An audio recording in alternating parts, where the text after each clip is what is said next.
Hola, ¿cómo están? Sean bienvenidos a nuestro podcast sobre psicología. Hoy nos adentraremos en el fascinante mundo del conductismo, una corriente que ha marcado un gran avance en la comprensión del comportamiento humano. Bueno, primero, ¿qué es el conductismo? El conductismo es una teoría psicológica que se centra en el estudio de la conducta observable y mediable. A diferencia de otras corrientes que analizan procesos mentales internos, el conductismo se basa en la premisa que es la conducta, es una respuesta a estímulo del entorno. Esto lo convierte en un enfoque objetivo y científico para estudiar el comportamiento humano. Bien, a continuación veremos algunos de los teóricos del conductismo. Bueno, empecemos con Iván Pavlov y su condicionamiento clásico. Pavlov fue un fisiólogo ruso conocido por su experimentación con perros, donde demostró el condicionamiento clásico. Pavlov asociaba el estímulo neutro con el sonido de una campana, con la presentación del alimento. Con el tiempo, los perros salivaban al escuchar la campana, incluso sin alimento presente. Este fenómeno ilustra cómo las respuestas pueden ser condicionadas a través de asociaciones. El siguiente es John Watson y el conductismo moderno. John Watson es considerado el padre del conductismo moderno. En su famoso artículo La psicología tal como lo ve el conductista, argumentó que la psicología debería enfocarse únicamente en el comportamiento observable y mediable, dejando de lado los procesos mentales. Watson creía que la conducta era moldeada por la interacción entre el organismo y su ambiente. A este le sigue Skinner y el condicionamiento operante. Skinner llevó el conductismo aún más lejos con su teoría del condicionamiento operante. Skinner propuso que las conductas son influenciadas por sus consecuencias, es decir, las acciones seguidas de recompensas tienden a repetirse, mientras que las seguidas de castigos disminuyen. Un ejemplo clásico es su caja de Skinner, donde animales aprendían a presionar una palanca para recibir comida. Bueno, después de que revisamos los teóricos del conductismo, revisaremos los conceptos clave del conductismo. El primero es el estímulo. En términos de conductistas, un estímulo es cualquier evento o situación que provoca una reacción en un organismo. Los estímulos pueden ser clasificados como incondicionados o condicionados. Un estímulo incondicionado es aquel que provoca una respuesta natural sin necesidad de aprendizaje previo, como la comida que provoca salivar en un perro. Por otro lado, un estímulo condicionado es aquel que ha adquirido su capacidad para provocar una respuesta a través del proceso de condicionamiento, como la campana que Pavlov usó en sus experimentos. La que le sigue es la respuesta.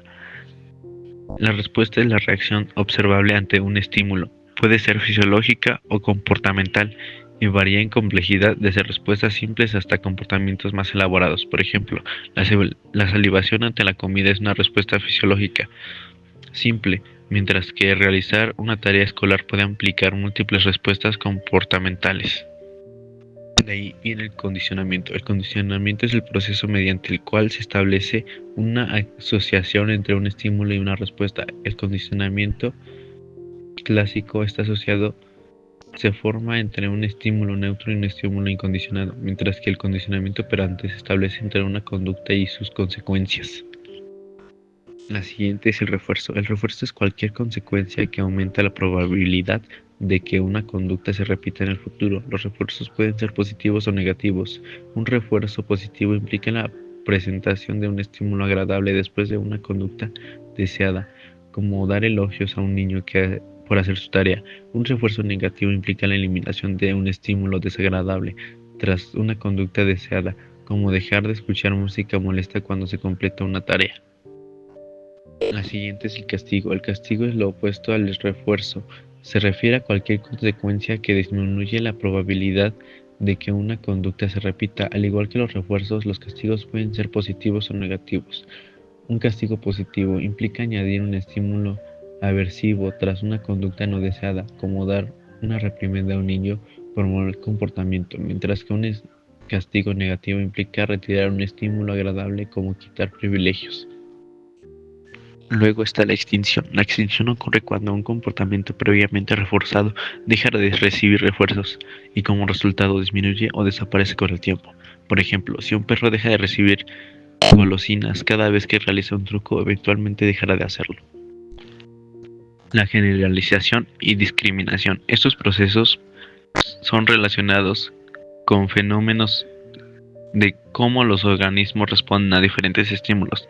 La generalización ocurre cuando una respuesta aprendida se extiende a un estímulo similar. Por ejemplo, si un perro responde a una campana original, también podría responder a otras campanas similares. La discriminación ocurre cuando se aprende entre diferentes estímulos. Por ejemplo, si solo se recompensa al perro con una campana específica y no con otras. Bien, ahora que hemos terminado de hablar de los conceptos, me gustaría hablar de un caso, el cual me ha gustado mucho, el cual es el caso del pequeño Arbel.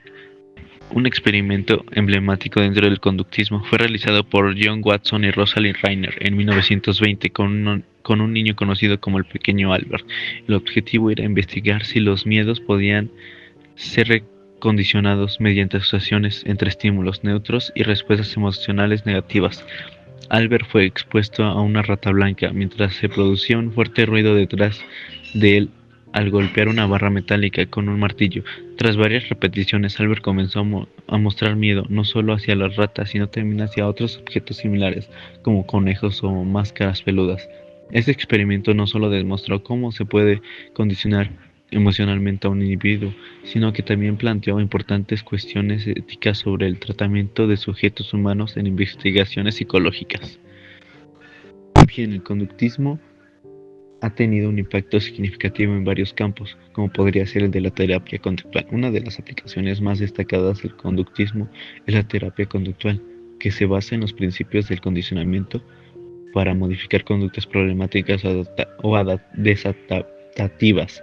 Esta forma de terapia se enfoca en identificar los desencadenantes y las consecuencias de las conductas no deseadas, utilizando técnicas como la desensibilización sistemática para tratar fobias o ansiedad. Por ejemplo, un paciente con miedo a volar podría ser expuesto gradualmente a imágenes de aviones hasta que su respuesta emocional se reduzca. También está la modificación de conducta. Las técnicas de modificación de conducta son ampliamente utilizadas en contextos clínicos y educativos. Estas técnicas implican reforzar comportamientos deseables y castigar comportamientos indeseables por mediante programas estructurados. Por ejemplo, un entorno escolar. Los maestros pueden utilizar sistemas de puntos donde los estudiantes ganan recompensas por completar tareas o comportarse adecuadamente en clase. También está la ingeniería del comportamiento. Este concepto se refiere a la aplicación práctica de principios conductistas para influir en comportamientos en diversas áreas como la salud pública o el marketing. Técnicas como el refuerzo positivo son utilizadas para promover hábitos saludables, como dejar de fumar o seguir dietas balanceadas mediante intensivos económicos sociales. Como ya habíamos mencionado antes, también se usa en entrenamientos animales. El condicionamiento operante también se aplica ampliamente en el entrenamiento animal. Los entrenadores utilizan refuerzos positivos para enseñar a los animales a realizar trucos o seguir órdenes específicas, lo cual demuestra cómo estos principios pueden ser efectivos no solo con humanos, sino también con otros seres vivos. A pesar de sus contribuciones significativas al campo de la psicología, el conductismo ha recibido varias críticas importantes. Una crítica común es su exclusión casi total de los procesos mentales internos en su análisis del comportamiento humano. Muchos psicólogos argumentan que no podemos entender completamente las motivaciones detrás del comportamiento sin considerar pensamientos, emociones y percepciones internas. Esto ha llevado al desarrollo de enfoques alternativos como el cognitivismo, que enfatiza los procesos mentales involucrados en cómo aprendemos y recordamos información. A diferencia del conductismo, los enfoques cognitivos consideran como las creencias y pensamientos que influyen directamente en nuestro comportamiento. A pesar de las críticas de las recibidas del conductismo, sigue siendo relevante hoy en día y ha evolucionado con nuevos avances científicos. Los avances en neurociencia han permitido explorar cómo los principios del conductismo se relacionan con procesos biológicos subyacentes al comportamiento humano. Investigaciones han demostrado cómo ciertos patrones de recompensa activan áreas específicas del cerebro relacionadas con emociones y toma de decisiones. Además, hay aplicaciones contemporáneas del conductismo en diversas áreas como tecnología educativa y salud mental digital. Por ejemplo, aplicaciones móviles utilizan principios conductistas para ayudar a las personas a establecer hábitos saludables mediante recordatorios programados y sistemas de recompensas virtuales por logros alcanzados. El conductismo ha sido fundamental para entender cómo se forma y modifica la conducta humana a través de estímulos y respuestas observables, aunque ha enfrentado críticas por su enfoque limitado en procesos internos y ha dado lugar a enfoques alternativos más integradores como el cognitivismo, sigue siendo relevante e influyente hoy en día, gracias a sus aplicaciones prácticas modernas.